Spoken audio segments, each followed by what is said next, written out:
우리 다 같이 기도하심으로 1월 13일 수요일 저녁 예배를 시작합니다. 살아계신 아버지 하나님, 2021년 시작한 지 벌써 둘째 주를 지나갑니다. 여전히 하나님 우리를 사랑하시고 우리를 인도하고 계신 줄로 믿습니다. 오늘도 마음과 정성을 다하여 수요일 저녁 예배로 함께 마음을 주께 드리기를 원합니다.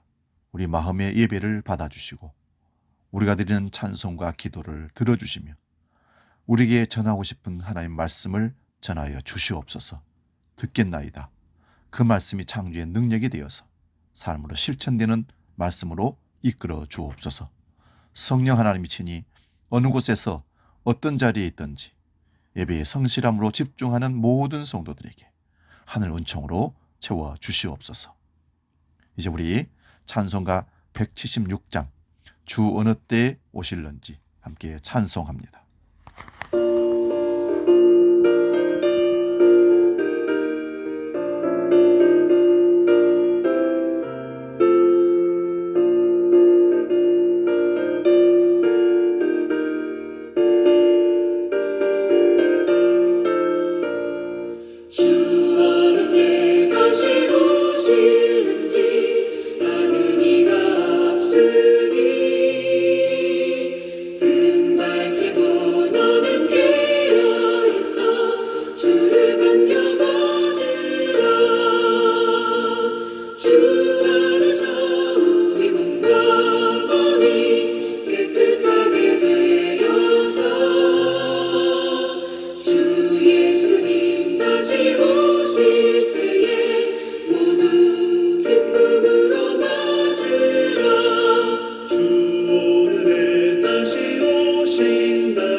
이제 우리 사도신경으로 신앙 고백하시겠습니다. 나는 전능하신 아버지 하나님, 천지의 창조주를 믿습니다. 나는 그의 유일하신 아들, 우리 주 예수 그리스도를 믿습니다. 그는 성령으로 잉태되어 동정녀 마리아에게서 나시고 본디오 빌라도에게 고난을 받아 십자가에 못 박혀 죽으시고 장사된 지 사흘 만에 죽은 자 가운데서 다시 살아나셨으며 하늘에 오르시어 전능하신 아버지 하나님 우편에 앉아 계시다가 거기로부터 살아있는 자와 죽은 자를 심판하러 오십니다. 나는 성령을 믿으며 거룩한 공교회와 성도의 교제와 죄를 용서받는 것과 몸의 부활과 영생을 믿습니다. 아멘. 오늘 저녁 우리에게 주시는 하나님 말씀은 마태복음 24장 36절에서 39절까지 말씀입니다. 신약성경 42면에 있습니다. 마태복음 24장 36절에서 39절까지 말씀 봉독할 때에 살아계신 주님의 음성을 듣기 바랍니다. 봉독합니다. 그러나 그 날과 그때는 아무도 모르나니 하늘의 천사들도 아들도 모르고 오직 아버지만 아시느니라. 노아의 때와 같이 인자의 임함도 그러하리라. 홍수전에 노아가 방주에 들어가던 날까지 사람들이 먹고 마시고 장가들고 시집가고 있으면서 홍수가 나서 그들을 다 멸하기까지 깨닫지 못하였으니 인자의 임함도 이와 같으리라. 아멘. 오늘 봉독한 말씀으로 그날과 그때 이런 제목으로 마태복음 강의 152번째 말씀을 상고합니다. 그날과 그때. 여러분 중에 차 멀미를 많이 하신 분이 계십니까? 그런 분은 직접 운전을 하면 전혀 멀미를 하지 않는다는 연구 결과가 있습니다. 운전을 하면 앞을 미리 볼 수가 있습니다. 좌회전이 될지 우회전이 될지를 알기에 뇌가 미리 몸의 균형을 잡도록 지시하기 때문에 멀미를 덜하거나 안 할 수 있다는 것입니다. 그런데 운전을 하지 않고 뒷자리에 가만히 앉아 있다 보면 예측하지 못하기 때문에 몸의 균형을 잃어버려 쏠림이 심하게 되어서 결국은 뇌의 균형 감각을 잃게 함으로 어지러워서 멀미를 하게 된다는 것입니다. 앞으로 무인 자동차 시대가 열리면 멀미 문제가 가장 클 것이라는 뇌의 과학자의 의견도 있습니다. 그러므로 멀미하는 사람은 운전석 앞에 앉거나 아니면 직접 운전을 할 수 있기 바랍니다. 어떤 목사님, 사모님과 함께 야외를 가게 되는데 사모님이 멀미가 너무 심해서 같이 가야 되는데 대형 버스로 함께 모든 분들이 가는데 직접 차를 운전하고 모시고 오는 것을 봤습니다. 왜 갑자기 멀미 이야기를 하느냐 하면 우리는 인생을 예측하면서 살고 싶어 합니다. 어떤 사람은 5분 후에 무엇이 일어날지를 확실하게 안다면 세상을 지배할 것이라는 말도 합니다. 우리 인생이 내일 무슨 일이 일어날지 모르기에 그래서 염려하고 불안해하는 것입니다. 그래서 내일의 염려가 가득하여 이 세상에는 온갖 미신과 종교 행위들이 성행하는 것입니다. 내일 일만 아니라 사후의 문제도 두려운 것이 인간의 본성입니다. 그래서 사주 관상을 보거나 운명 철학관이나 점집을 찾거나 흔히 말하는 고등 종교에 다니는 것도 내일의 두려움을 해소하기 위해서 가는 것입니다. 한번 여러분에게 묻겠습니다. 기도 많이 하는 분들에게 더러 찾아가서 앞날을 기도 받아보는 분들이 있을 겁니다. 올해 축복받기를 원합니다. 우리 삶이 어떻게 될 것인지 예측 가능한 일들을 응답받기 위해서 기도받으러 간다고 하죠. 그런데 10시간 기도하는 분과 2시간 기도한 분이 있다면 여러분은 어느 사람에게 기도를 받고 싶습니까? 당연히 10시간 기도하는 기도 많이 하는 사람에게 기도를 받고 싶어 할 겁니다. 왜 그럴까요? 더 잘 보고 정확하게 이야기할 거라는 자기 생각, 희망이 작동하기 때문에 그렇습니다. 기도 안 하시는 분이 남에게 기도받아서 자기 앞날을 알고 싶어 한다는 것은 여러분, 하나님 믿지 않는 일반 사람들도 무당에 가서 그것을 알고 싶어 하는 모습들과 같은 것입니다. 나는 전혀 하나님 믿지 않고 기도하지 않는데 기도하는 사람의 기도를 받아보고 내가 축복을 받겠다는 것, 응답받겠다는 것. 그게 무당 찾아가는 것과 뭐가 다르겠습니까? 설령 우리가 믿음으로 진실한 기도를 드리는 기도의 사람일지라도 여러분, 우리 미래를 다 알려주시는 하나님은 아니시라는 겁니다. 오해하지 마시기 바랍니다. 그렇다고 해서 기도가 필요 없다. 기도 많이 해도 소용없다. 남에게 기도 받지 말라. 이 말이 아닙니다. 자기 자신이 기도하는 사람이 되고 미래를 알아보려는 의도로 기도하지는 말라는 것입니다. 맡기고 하나님께 맡기고 믿음의 삶을 신앙의 삶을 살아가는 것이지 하나님께 응답받아서 알고 간다는 사람이 몇 사람이겠습니까? 사실 말씀에 집중해 보시면 믿음의 사람들이 살아가는 삶의 방식대로 살면 축복을 누리고 그렇게 살지 아니하면 저주를 받고 심판을 받는다는 것 성경에 이미 나와 있습니다. 여러분, 정초에 철학관이나 점집에 가장 많이 다니는 사람들이 교회에 다니는 사람이라는 말을 어느 목사님 얘기를 통해서 들었습니다. 저는 깜짝 놀랐습니다. 교회를 다니는 사람 중에 철학관이나 점집에 가장 많이 찾아다닌다는 것입니다. 우리 전도서 7장 13절 14절 말씀 한번 보겠습니다. 하나님께서 행하시는 일을 보라. 하나님께서 굽게 하신 것을 누가 능히 곧게 하겠느냐. 형통한 날에는 기뻐하고 공고한 날에는 뒤돌아 보아라. 이 두 가지를 하나님이 병령하게 하사 사람이 그의 장래 일을 능히 헤아려 알지 못하게 하셨느니라. 우리는 우리의 인생이 굽게 되기를 원하지 않습니다. 일치월장, 승승장구하기를 원합니다. 그러나 하나님은 굽게 하시고 형통함과 공고함을 병령해 두셨다는 겁니다. 그 이유는 사람이 그의 장래 일을 능히 헤아려 알지 못하게 하려고 하셨기 때문입니다. 여러분, 장래 일을 헤아려 알게 되면 인간은 하나님을 의지하는 것이 아니라 스스로 장래를 대비하면서 살려고 합니다. 그런데 기도를 많이 하면 개인이나 국가의 장래 일을 알게 된다고 하는 사람들이 너무 많습니다. 그렇게 미래를 알게 된다고 하는 자들도 성경 말씀을 인용합니다. 그 대표적인 성경 구절이 아모스 3장 7절입니다. 주 여호와께서는 자기의 비밀을 그 종 선지자들에게 보이지 아니하시고는 결코 행하심이 없으시리라. 이 말씀은 아모스 선지자가 북이스라엘의 죄악을 고발하는 내용입니다. 너희가 회개하지 않으면 심판을 받을 것이라는 말씀입니다. 그런데 이런 선지자를 핍박하면서 거짓 선지자들의 말을 들은 북이스라엘 사람들은 결국 심판을 받았습니다. 이런 말씀의 문맥과 상관없이 한 구절을 딱 띄어서 인용하면서 오늘날도 기도 많이 하는 선지자가 있는데 그들에게 하나님은 자기의 비밀을 알린다고 하는 근거로 사용합니다.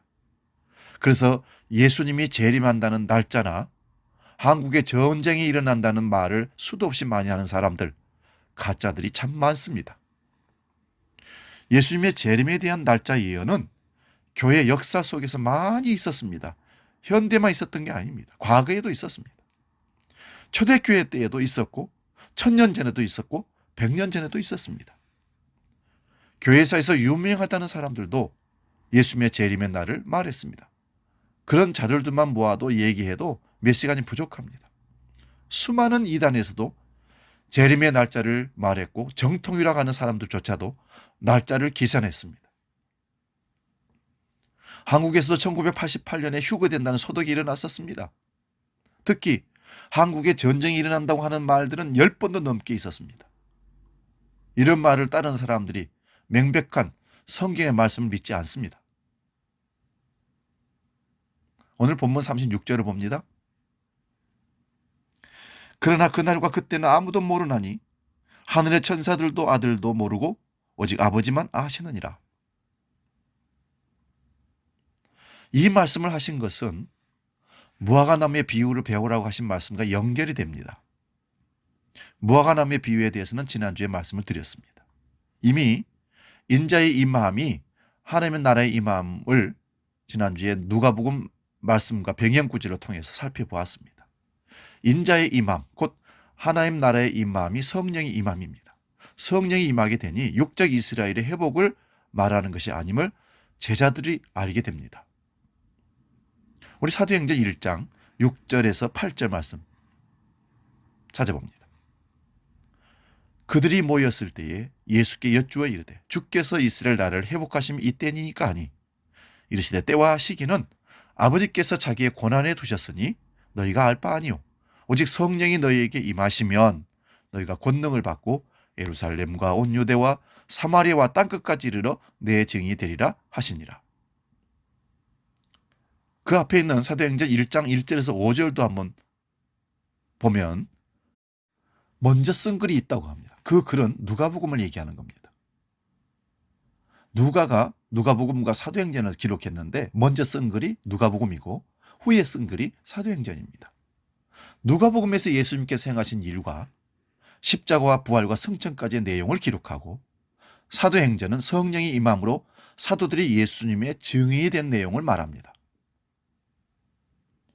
예수님께서 승천하시기 직전에 제자들과 함께 모였을 때에 제자들은 이때에도 이스라엘의 회복이 어떤 때인지를 궁금해해서 예수님께 묻습니다. 제자들이 물은 이스라엘의 회복은 무엇을 말합니까? 구약의 선지자들이 예언한 다윗의 무너진 장막을 일으키는 그날을 가리킨다고 합니다. 메시아 왕국을 기다린 것입니다. 그런데 예수님은 오늘 본문의 말씀과 같은 내용을 말씀하십니다. 때와 시기는 아버지의 권한에 있으니 너희가 알 바가 아니라고 하시면서 성령이 임하면 너희가 권능을 받고 예루살렘에서 땅끝까지 나의 증인이 되리라고 하셨습니다. 여기에서 증인 되라고 하신 것이 아니라 증인이 되리라고 하신 것은 예수님의 의지라는 말씀입니다. 예수님의 제자들이나 오늘 우리나 간에 그날과 그때를 알고 싶어 합니다. 그러나 그러한 제자들에게 성령이 임하게 되니 그날과 그때를 알려고 하는 것이 아니라 이미 그날과 그때가 십자가로 완성된 것임을 알고 세상을 종말론적으로 보게 되는 것입니다. 예수님이 이 땅에 오시고 십자가로 이미 종말이 시작된 겁니다. 그래서 이스라엘의 회복을 말하는 것이 아니라 유대인이나 이방인이 회개하고 예수님을 믿는 자들이 그 자체가 성전이며 하나님의 백성이 됨을 증거하고 있는 것이 사도행전입니다.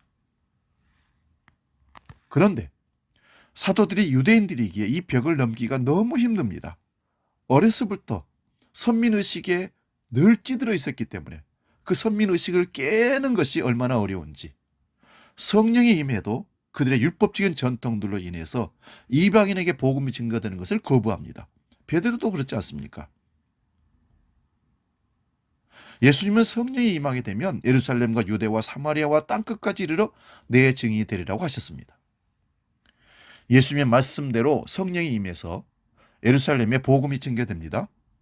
그러자 수많은 사람들이 회개하고 예수님을 믿습니다.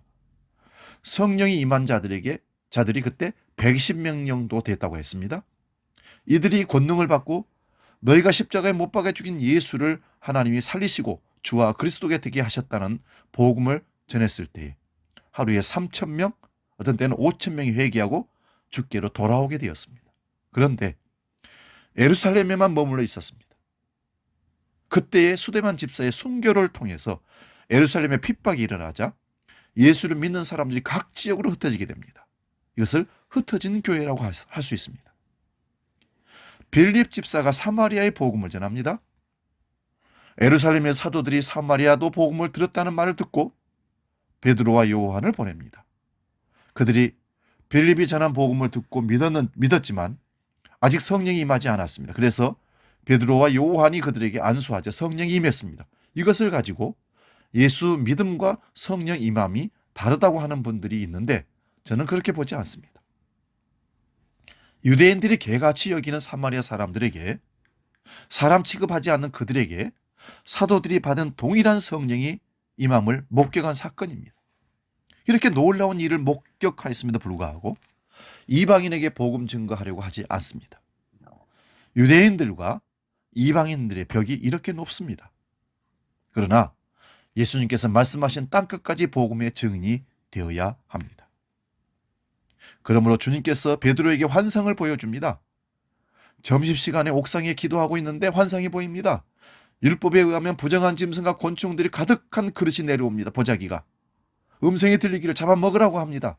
그래서 베드로는 어려서부터 이런 것을 먹지 않았다고, 부정하다고 안 먹습니다. 그러나 하나님께서 깨끗이 하신 것을 네가 속되다고 하냐? 하면서 꾸짖자 이런 환상이 3번 있은 후에 그 그릇이 하늘로 올라갑니다. 그때에 백부장 고넬료가 보낸 사람이 찾아옵니다. 성령께서 따라가라고 하여 고넬료의 집에 베드로가 가게 됩니다. 그러면서 복음을 전하니까 그들에게도 성령이 임한 것입니다. 이러할 때 스데반 집사를 돌로 쳐 죽인 현장에 있었던 바울은 다메섹에 있는 성도들을 잡아 죽이기 위해서 대제사장의 공문을 가지고 가다가 부활하신 주님을 만남으로 복음의 증인이 됩니다. 바울은 이방인의 사도로 부름을 받아 이방인에게 복음을 증거합니다. 물론 가는 곳마다 먼저 유대인의 회당에 복음을 전했습니다마는 그들이 거절하면 이방인에게로 가서 복음을 전합니다. 이렇게 복음이 증거되자 전통 유대인들로서 예수님을 믿은 자들과 이방인으로서 예수님을 믿는 자들 사이에 갈등이 일어난 것입니다.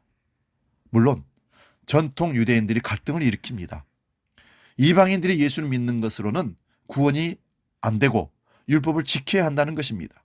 그래서 할례를 받으라, 율법을 지키라 그랬던 것입니다. 이래서 사도들의 회의가 일어납니다. 그게 사도행전 15장입니다. 대단히 중요한 성경 본문이기도 합니다. 성령이 임한 사도들이 보는 이스라엘의 회복이 무엇인지를 우리 한번 살펴보도록 하겠습니다. 사도행전 15장 7절에서 11절 말씀입니다. 많은 변론이 있은 후에 베드로가 일어나 말하되 형제들아 너희도 알거니와 하나님의 이방인들로 내 입에서 복음의 말씀을 들어 믿게 하시려고 오래전부터 너희 가운데 나를 택하시고 또 마음을 아시는 하나님이 우리에게와 같이 그들에게도 성령을 주어 증언하시고 믿음으로 그들의 마음을 깨끗이 하사 그들이나 우리나 차별하지 아니하셨느니라. 그런데 지금 너희가 어찌하여 하나님을 시험하여 우리 조상과 우리도 능히 매지 못하던 멍에를 제자들의 목에 두려느냐. 그러나 우리는 그들이 우리와 동일하게 주 예수의 은혜로 구원받는 줄을 믿노라 하니라. 여러분, 베드로는 유대인입니다. 그들의 전통을 따라 살았던 사람입니다. 사마리아 사람이나 이방인을 개처럼 취급하며 율법을 지키며 살아왔습니다. 그런 자에게 성령이 임하였습니다. 성령이 임하지만 그가 어려서부터 배우고 익힌 율법적인 전통을 벗어나기가 얼마나 힘든 것인지 사마리아에 간 일과 이방인 고넬료 백부장 고넬료 집에 간 일을 통하여서 그는 확인하게 됩니다. 사도들이 예수님의 말씀을 성취를 직접 목격하고서 이제 사도들의 회의에서 하는 말입니다. 우리도 율법의 멍에를 매지 못한 것을 왜 제자들의 목에 두려고 하느냐?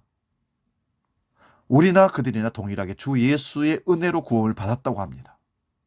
선민의식이 무너지는 말입니다. 놀라운 은혜입니다. 이건 충격적인 사건입니다. 사도행전 15장 12절입니다. 온 무리가 가만히 있어 바나바와 바울이 하나님께서 자기들로 말미암아 이방인 중에서 행하신 표적과 기사에 관하여 말하는 것을 듣더니 예수님의 수제자라는 베드로가 이 말을 하니 온 무리가 가만히 들을 수밖에 없습니다. 그러자 바나바와 바울이 말합니다. 여기서 바나바가 먼저 나옵니다. 바나바는 초대교회 때에 착한 사람으로 인정받은 그런 사람입니다. 그가 바울을 소개한 사람입니다.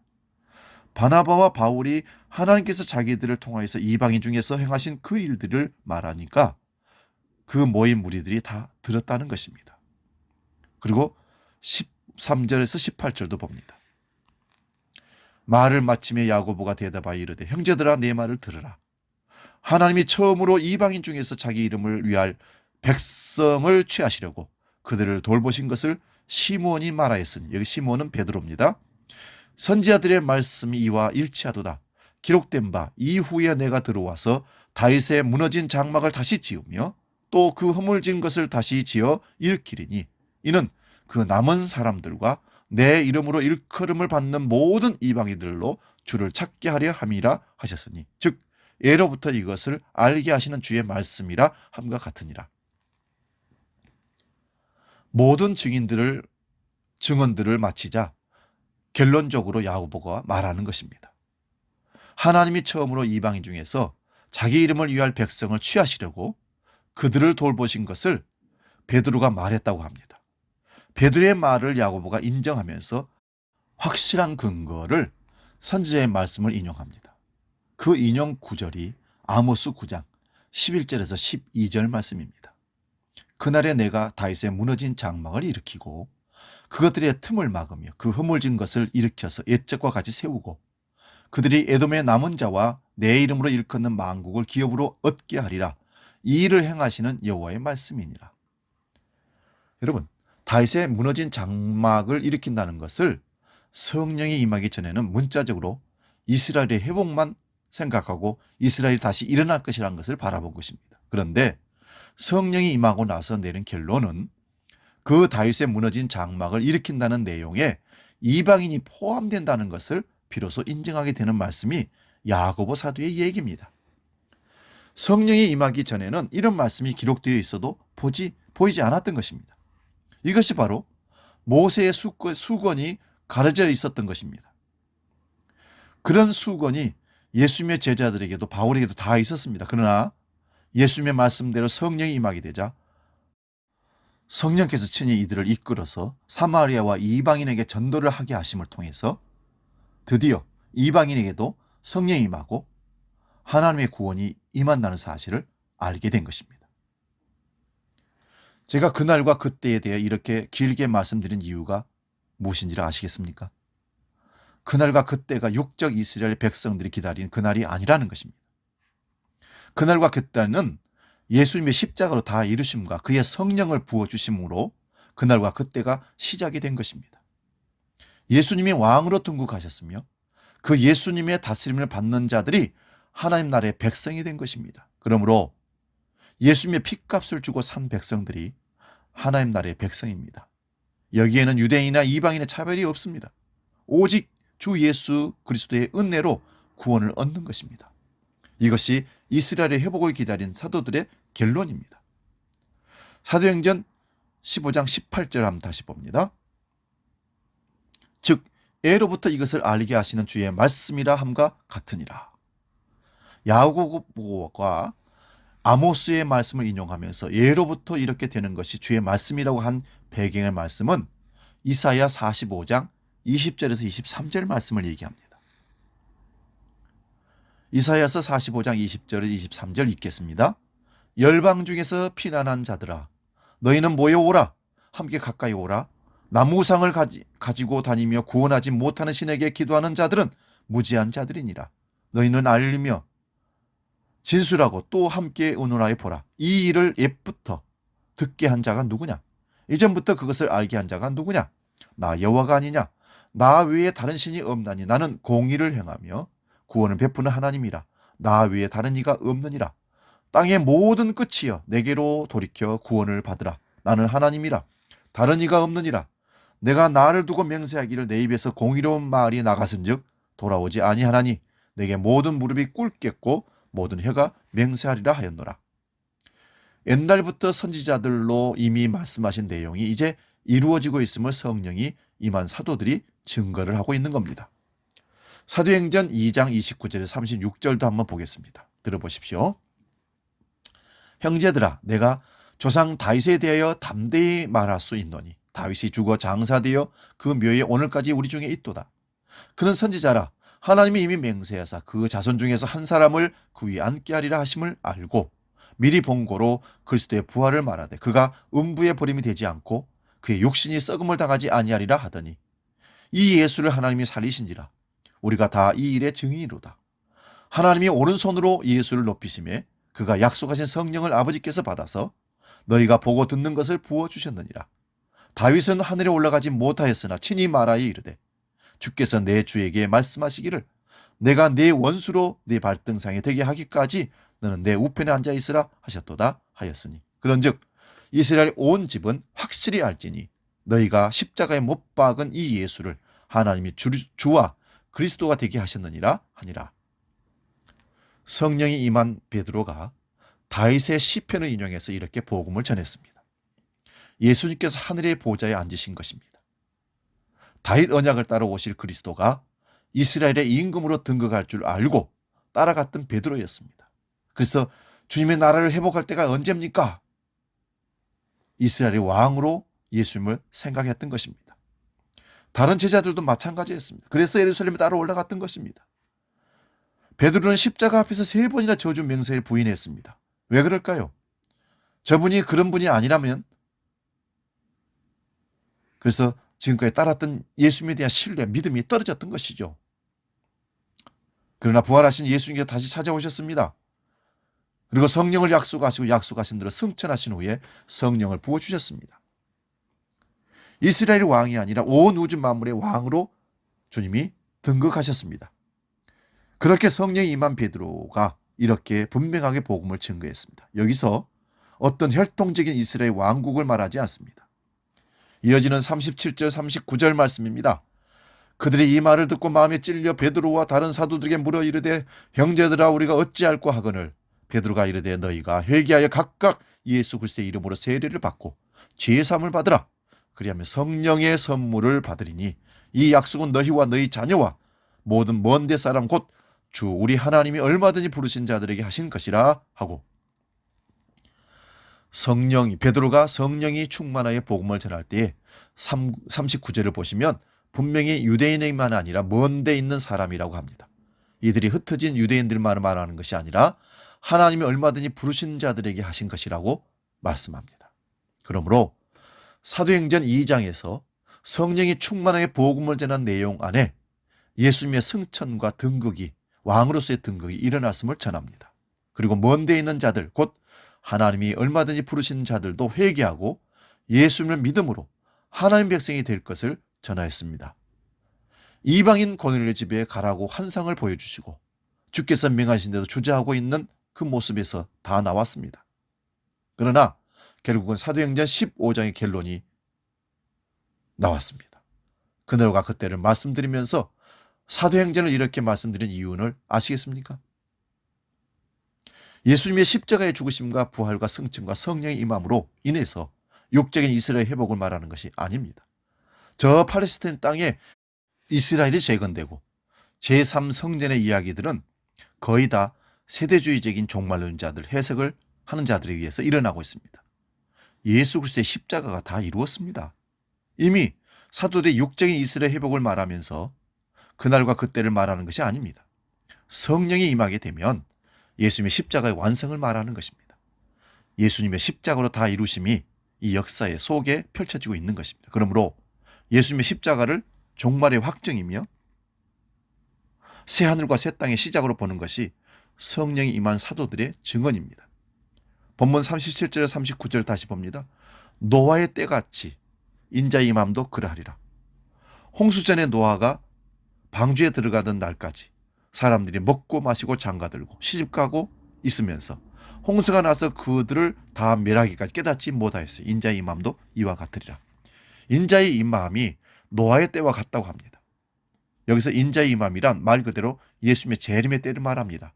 그러나 지금까지 살펴본 대로 성령이 임한 자들에게는 이미 종말이 이루어졌음을 믿는 자들입니다. 이것이 은혜를 입어 성령이 임한 자들의 모습입니다. 구약 성경에서도 성령이 임하여 믿음으로 산 사람들은 모두가 이 세상에서 나그네와 외국인을 살았다는 것이 히브리서 11장의 내용입니다. 성령은 종말의 영입니다. 말세에 부어진 영입니다. 그러므로 성령이 임한 자는 종말을 의식하며 천국을 소망하며 세상에 연연하지 않고 살아가는 사람들입니다. 인자의 임함이 노아의 때와 같다고 합니다. 노아의 때란 자신들의 행복을 위해서 먹고 마시고 사고 팔고 시집가고 장가가는 일에 삶의 목적으로 된 사람들, 노아가 방주를 맞는 일이 쓸데없는 일로 여겨졌던 사람들, 그래서 비난했던 사람들, 소돔과 고모라 성이 멸망한다는 얘기를 롯의 사이들은 농담으로 들었던 자들입니다. 그러므로 예수님이 재림하신 바로 그날까지 세상은 이렇게 돌아갈 것입니다. 먹고 마시고 사고 팔고 시집가고 장가가는 것이 사람의 가치와 목적으로 살아가는 자들에게는 노아가 방주로 들어가는 날까지 세상 일에 바빴습니다. 홍수가 일어나기 일주일 전에 방주의 문은 닫혔습니다. 주님 오시는 날도 이와 같습니다. 아무런 징조도 없이 어느 날 갑자기 들이닥치는 날이 주님 다시 오는 그날과 그때입니다. 그러나 성령이 임한 성도라면 그날이 언제라도 기다려지며 의식하고 사는 자들입니다. 이미 종말의 영이 임한 이 세상이 끝난 세상임을 알기에 이런 사람들도 먹고 마시고 사고 팔고 시집가고 장가가는 일을 합니다마는, 그러나 그렇게 하면서도 사랑하는 그분을 기다리면서 그렇게 한다는 것입니다. 사랑에 빠진 사람이 일주일에 한 번 사랑하는 사람을 만날 수 있다면 그 사람은 어떻게 일주일을 살아갑니까? 공부를 하는 사람이든지 일을 하는 사람이든지 그 사랑하는 사람 만날 걸 생각하면서 공부를 하고 일을 합니다. 얼마나 그리워하겠습니까? 그런데 우리가 아직 이런 마음이 아니라면 회개하고 예수님을 진정으로 믿어야 합니다. 우리가 예수를 믿으면 성령님이 임하십니다. 성령이 임하시면 하나님의 나라도 임한 사람입니다. 이런 사람이라면 주님 다시 오시는 그날까지, 그때가 언제인지 몰라도 그날을 기다리며 살게 됩니다. 이 은혜가 우리에게 임하기를 소원합니다. 기도하겠습니다. 재림의 주로 이 땅에 오고 계시는 주님, 그날과 그때를 알고 싶어하는 믿음 없는 사람들이 참 많습니다. 우리가 정작 준비해야 할 것을 놓치고 그날과 그때만을 궁금해하는 자들, 죽음이 두렵기 때문입니다. 오늘 성령이 임한 자들은, 종말의 영을 받은 자들은 그날과 그때를 기다리며 분별하며 사는 자들이라고 말씀합니다. 주님, 우리에게 성령이 강력히 임하심으로 주님을 사모하게 하시고 재림의 주를 기다리며 준비하는 깨어있는 자로 살 수 있도록 역사하여 주시옵소서. 한국교회의 위기, 우리 주한교회의 위기가 닥쳤습니다. 우리 신앙을 다시 한번 깊이 성찰하고 잠자던 신앙을 깨워서 성령을 강력히 추구하고 그 성령의 임하심을 따라 이 세상을 살아내는 재림의 주를 기다리며 살아가는 우리 모두가 되게 하여 주시옵소서. 신랑 되신 예수께서 오실 때 밝은 등불 들고 나갈 준비를 하고 있느냐? 찬송하듯이 준비된 믿음의 사람, 믿음의 삶을 살아내는 모든 우리 주한 권속들, 모든 믿음의 사람들 되게 하여 주시옵소서. 오늘도 깨닫게 하신 말씀이 삶으로 적용되고 실천되어지며 하나님의 그 때를 기다리며 지혜로운 믿음의 사람들로 살게 해 주옵소서. 코로나 위기가, 추위가 우리를 힘들게 하고 괴롭히지만 여전히 주님을 향한 그 사랑과 열정이 식어지지 않게 하시고 예배의 사람, 기도의 사람, 말씀의 사람, 충성 헌신의 사람으로 신랑 되신 예수를 기다리는 삶으로 나아가는 우리 모두가 되게 하여 주옵소서. 이제는 우리 주 예수 그리스도의 은혜와 아버지의 놀라우신 사랑과 성령님의 감동 교제 역사 충만케 하시며 그날과 그때를 성령을 통하여 분별하고 준비된 믿음의 삶을 살아 언제 오실지라도 맞이할 준비된 사람으로 승리하기를, 인정받기를, 영혼의 천국에 들어가기를 원하는 모든 믿음의 권속들 머리 위에 영원히 함께 계시기를 간절히 축원하옵나이다. 아멘.